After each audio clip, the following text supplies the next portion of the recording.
यहाँ देखो, ये गरुड़ की कहानी है। दो बहनें थी, कद्रू और विनीता।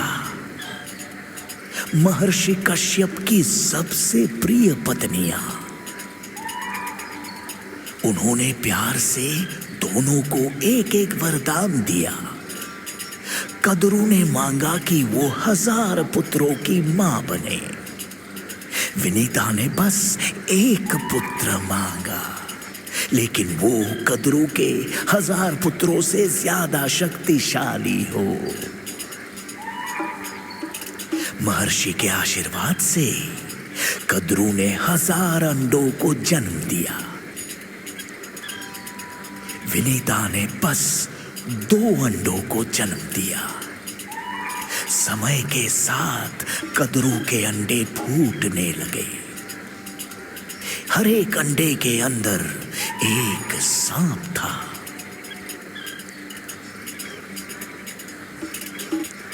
विनीता का मन अधीरता और ईर्ष्या से भर गया कि उसकी बहन के अंडे पहले फूट रहे थे।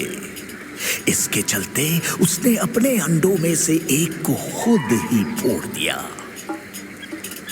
विनीता के अंडे के अंदर एक आधा बना पक्षी जैसा जीव था।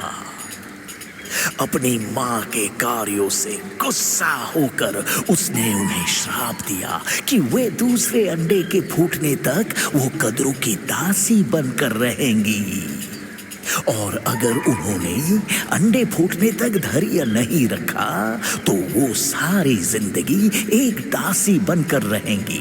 और इसलिए अपने आधे जन्मे बच्चे के श्राप से और कद्रू और उसके नाग बच्चों की साजिश की वजह से विनीता अपनी बहन की दासी बन गई। कई साल बीत गए और एक दिन विनीता का दूसरा अंडा फूटा और उसमें से निकला पक्षीराज गरुड़। अपनी मां को दासी बना देख गरुड़ ने नागों से उन्हें आजाद करने को कहा।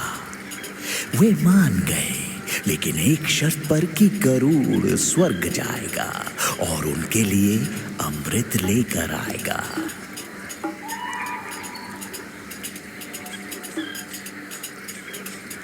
गरुड़ अपनी मां के लिए देवों के स्वर्ग गया।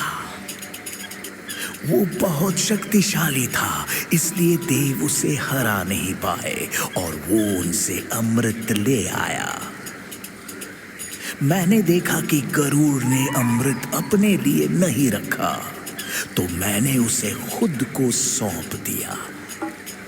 क्योंकि उसका दिल साफ था, मैंने उसे अमरता का वरदान दिया और बदले में उसने मेरा वाहन बनने का उपहार दिया।